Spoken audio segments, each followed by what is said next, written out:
kan lagi banyak banget ini. Seperti apa sih boleh dijelaskan? Keadaan sekarang? Alhamdulillah sih baik-baik aja, karena memang ya semua sakitnya kan terkontrol sama dokter semua, jadi semuanya terkontrol dokter jadinya, dan saya juga taat sama apa yang dokter berikan kepada saya, apa yang obat-obatan. Meskipun agak capek-capek gitu, tapi ya alhamdulillah masih bisa beraktivitas. Kan dengan banyaknya berita yang lagi beredar sekarang gitu kan, selain kondisi kesehatan Mami, apa sih seperti apa sih Mami menghadapi cobaan 1 bulan Ramadan seperti ini? Kalau apa ya, cobaan ini gimana ya?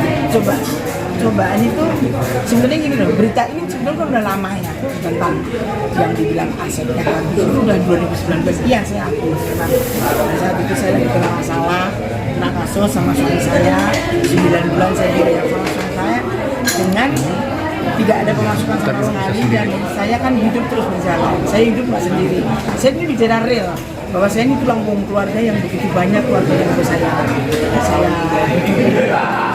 Ada masih ada tabungan selesai 9 bulan saya rehab, dihadang COVID 2 tahun udah nggak kerja lagi ya, masih untung-untungan saya itu diberi Allah banyak aset-aset yang saya bisa menabung aset-aset, jadi ya apa yang harus bisa dijadikan uang untuk hidup ya, karena hidup itu bukan hanya makan aja kan, hidup kan perlu yang tak terduga itu yang kadang-kadang membuat pengeluaran banyak. Jadi ya untuk aku masih punya aset. Kalau aku nggak punya aset, aku bisa nipu sana nipu sini. Cuma hanya makan aja mesti harus menipu, nggak mungkin. Terus menyayangkan aset kita tapi kita nipu diri kan nggak mungkin. Ya aku harus ikhlaskan semuanya. Terus harus ada lagi cobaan bahwa saya diberi sakit kanker, terus 4 bulan kemudian habis kanker saya harus operasi mata ya, karena mata ini jadi udah diganti semua kan hitamnya, karena ada katarak tapi dalam, jadi udah nggak berfungsi mata saya ini. Operasi habis itu banyak banget, jadi kayak karena mungkin memang sakit itu kan semua dari pikiran ya, jadi ya apalagi udah seusia saya yang mungkin masa mudanya hidupnya nggak terkontrol, bandel ya, sekarang mulai.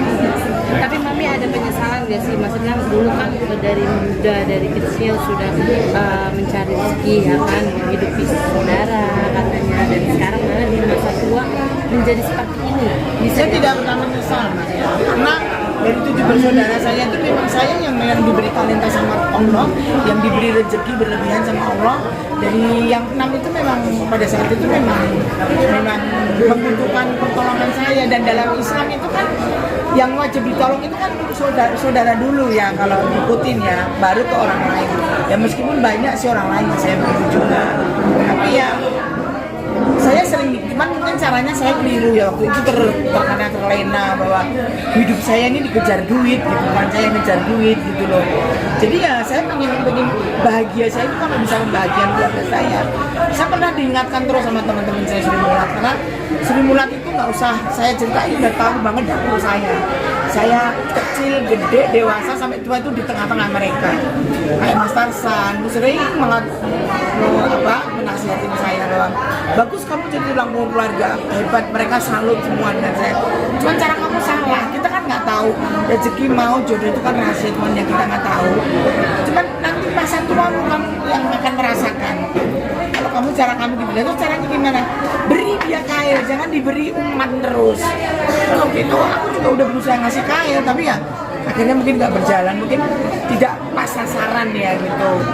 Nah akhirnya ya yang ini yang saya alami, oh benar ya, baru ingat kata-kata teman-teman Sri Mulat, karena mereka tanpa saya cerita mereka tahu dapur saya gitu.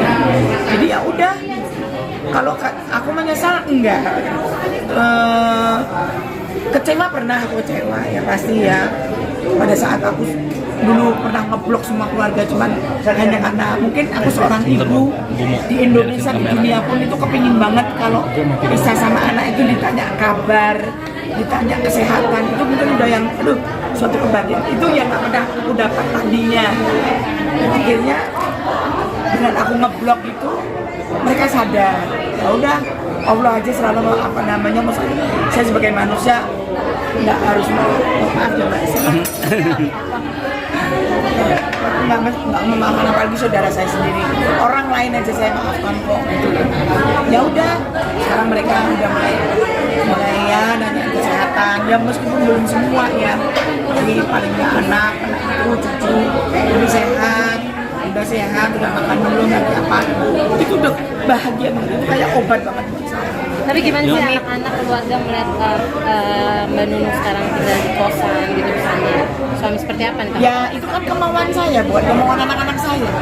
Istilahnya kalau saya kontrak mbak, kalau mau cari kontrak rumah ya setidak mampu saya, kalau saya paksa-paksakan saya masih mampu, cuma repot gitu loh mbak. Kalau kontrak nanti kan nggak mungkin aku masuk rumah cuman beli tempat tidur doang kan nggak mungkin, pasti perintil-perintilan itu akan kebeli. Ya nanti kalau bulan depan aku mampu bayar lagi, kalau enggak ya kan pindah-pindah lagi kan repot. Ya udah kos aja yang nyaman, cuman bawa badan, bawa baju. Dan aku merasa ya walaupun sebetulnya awal-awalnya sedih kaget gitu ya, oh kos ini yang tadinya aku tuh juragan kos sekarang jadi kos gitu. Akhirnya ya udah aku jalani dengan ikhlas, aku terima dengan semuanya kan. Kenapa sih harta harus kita tangisin gitu loh? Toh sekarang Allah juga masih menolong saya kok. Pada saat saya kena cancer itu saya nggak punya apa-apa, uang aja nggak punya, terus harus operasi, harus pemeriksaan tahapnya yang banyak banget. Tapi Allah juga yang membantu saya dengan tangan-tangan teman-teman artis ya, semua hampir membantu saya. Terus saya kena operasi mata ini saya dibantu salah satu rumah sakit terbesar di Center di Menteng. Sepeser pun saya nggak mau ngeluarin uang. Terus saya buka warung dibantu juga sama teman-teman. Itu kalau nggak jalan Allah nggak akan terjadi semuanya. Berarti kan saya masih ditolong. Meskipun saya jatuh saya masih ditolong gitu. Dan dia ditolong itu nggak yang harus ini tak kembalikan lagi harta kamu gitu, enggak kan. Mungkin pelan mungkin mau diangkat lagi derajatnya, amin mudah-mudahan gitu. Tapi yang penting semua kekayaan mau sakit mau apa itu ujian, mau harta banyak itu ujian. Baru sadar bahwa dulu saya diberi kemewahan, diberi apa sih yang nggak beli. Saya beli mobil tuh kayak beli kacang deh. Saya jalan-jalan di mall, anak saya bilang, aku pengen mobil yang warna hijau tuh, ambil. Dia bilang, iya bener mbak. Saya nggak terpikir kalau pikir saya berbuat baik. Ternyata yang berbuat baik itu belum tentu benar. Ternyata berbuat baik itu juga belum tentu benar ya gitu loh. Mungkin saya salah atau saya sendiri juga menyalahi kan. Saya pernah sama suami saya pernah kena kasus kayak itu. Ya udahlah. Jadi kan Allah memberikan kemewahan. Wah, udah deh apa yang saya minta itu diturutin sama Allah. Akhirnya ya sudah, lu salah sendiri ya. Ya disentil gitu aja habis. Sampai sekarang tuh saya belum bisa berpikir loh, habisnya di mana ya gitu. Sampai belum bisa berpikir loh mbak.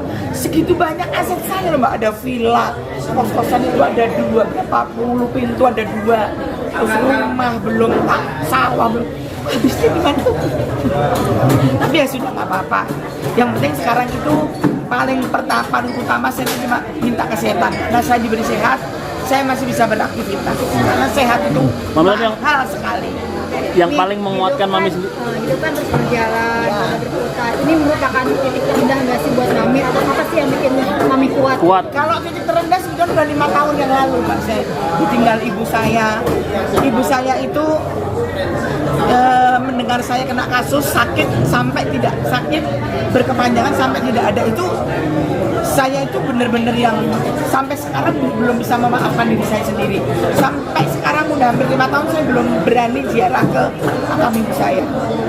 Jadi masih merasa kayak belum kuat, hati saya belum kuat. Saya merasa, aduh kalau saya dikembalikan menjadi anak kecil lagi, masih ada ibu saya lagi, akan gue cium terus kaki ibu saya, surganya kaki ibu saya akan cium.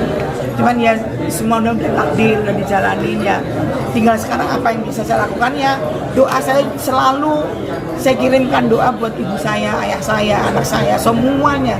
Terus saya tentang kesehatan saya. Ya, Mami Nunung sedikit dong soal kemarin agak Raffi Ahmad turun tangan lagi ngebantu, berkali-kali dibantu Ya, lagi dibantu. itu kan memang Raffi pengen ngerti kos saya ya, maksud saya larang. Terus dia mungkin giginya yang pengen tahu. Ya senang lah dibantu. Pasti ya. Sekarang kayak Mas Dedi yang mau cover saya operasi lagi, Mas Dedi Kobuzer. Saya nggak drama di sini, saya tuh real. Kalau bicara real, nggak ada yang saya kurangin, nggak ada yang saya tambahin. Kalau saya ingin memfitnah keluarga saya itu pasti akan tuntut saya. Mereka kan punya keluarga, mungkin istrinya nggak terima, mungkin suaminya nggak terima, ya kan. Mereka diam semua karena memang sampai detik ini saya masih campur tangan saya itu masih ada buat mereka gitu loh. Dan saya tidak menjadikan keluarga saya hanya menjadi tulang punggung. Wajar. Terus kalau saya disumbang, dikasih, dibantu, saya nangis terharu. Itu wajar dong, Mbak. Pada saat saya memang membutuhkan, saya memang lagi membutuhkan gitu loh. Gitu, jadi ya terharu, nangis dan senang dan saya yakin itu semua jalan Allah kok gitu loh. Iya kan, kalau nggak jalan Allah nggak akan lah ada yang meng-cover saya gini, nggak mudah loh Mbak. Mereka tuh membantu saya dengan tulus, dengan benar-benar ikhlas, benar-benar yang aduh ngerti nih mau ngomong apa balasannya. Saya nanti apa paling bisa cuma bisa doakan mereka semua.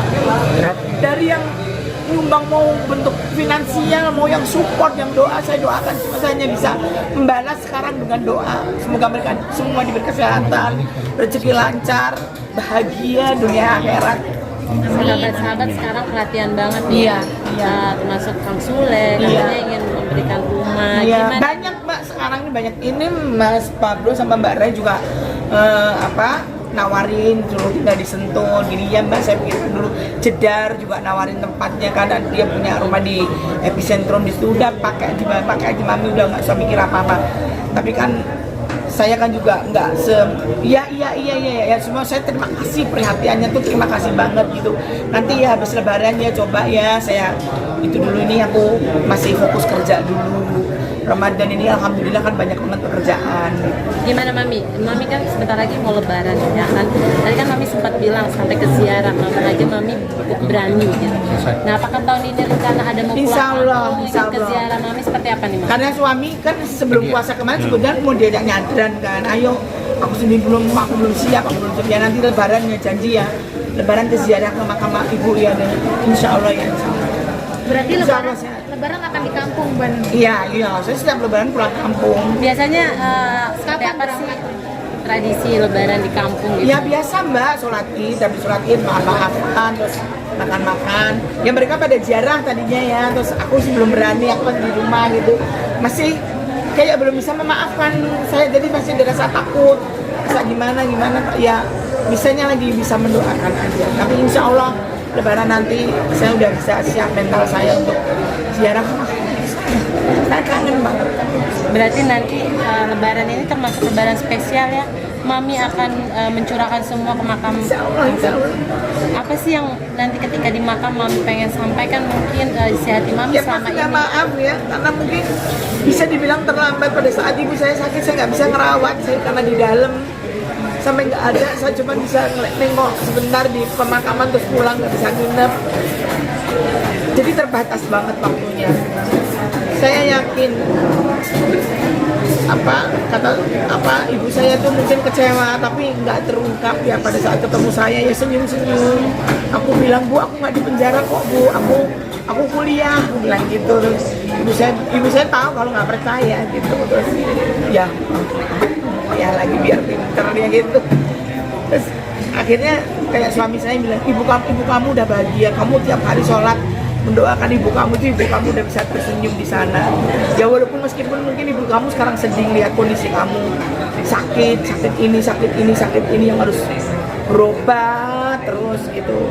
Tapi paling enggak ibu kamu udah bisa senyum karena kamu udah ngirim doa terus tiap hari, dan kamu memohon maaf walaupun nggak secara langsung ya. Tapi ya ya aku yakin sama suamiku ini pasti udah bisa tersedia. Selain ziarah, apa sih tradisi lainnya Mbak Nunung? Ya habis ziarah kita ke saudara yang tua-tua kayak om, kayak ada kan masih ada om, ada yang adik-adiknya ibu kan masih ada. Ya itu habis ya udah makan-makan di rumah udah. Tetap siapin THR buat anak cucu. Ya itu pastilah. Udah itu kalau anak cucu kan pasti nunggu uminya kan, anak-anak juga pasti nunggu bundanya. Terus dan saya kan punya warung makan tetap buka di hari Lebaran karena itu momen banget ya di hari Lebaran itu semua restoran Solo itu nggak ada yang tutup karena momen banget itu. Biasanya pulang mudik itu di Hamin berapa? Tergantung Mbak, tergantung syutingnya mau di tanggal berapa terakhirnya. Kalau dulu biasanya habis sholat id di sini terbang, nggak pernah sholat. Cuman karena di sini kan aku nggak reguler kan, cuman emang hampir setiap hari. Mungkin bisa Hamin 5, Hamin 4 tergantung lah. Kalau memang Hamin 2 ya nggak apa-apa kita bawa mobil. Mami memaknai Ramadan tahun ini itu seperti apa sih? Kan mungkin tadi udah salah satunya ada Lebaran yang beda nih untuk ziarah ke makam. Nah, untuk Ramadan, memaknai Ramadan tahun ini tuh bagaimana? Mungkin kan apalagi job terus gimana? Ya dibikin bahagia aja, dibikin happy. Kalau kita berlarut-larut mikirin penyakit kan udah dikontrol dokter. Alhamdulillah udah dibantu teman-teman. Ya kan, saya kontrol juga udah bisa rutin. Dokter juga bener-bener nanganin yang serius. Saya juga diberi keringanan sama dokter-dokter, sama rumah sakit. Ini rumah sakit aja banyak banget Mbak yang istilahnya nawarin mau di rumah sakit mana yang tinggal aku pilih aja. Cuman kan saya diberi amanah sama Mas Dedi kan, mau di cover Mas Dedi. Jadi uang itu harus untuk operasi, tidak boleh kamu, yaitu amanah. Jadi biar bagaimanapun walaupun saya ada endorse tetap uang itu saya pergunakan untuk kesehatan saya. Harapannya Mami di Lebaran ini di bulan Harapannya di Lebaran ini pokoknya yang paling utama saya ini kepengen sehat, karena sehat itu mahal. Kalau saya sehat saya pasti bisa berkarya, ya kan? Kalau ataupun dikembaliin kekayaannya saya sehatnya nggak sembuh ya percuma, buat apa? Sehat, yang penting sehat. Kalau sehat saya bisa beraktivitas, masih bisa menghibur masyarakat Indonesia, masih kalian tonton, masih ada berita-berita buat saya. Nanti ada berita apa lagi nggak tahu. Oke, Mami, terima kasih.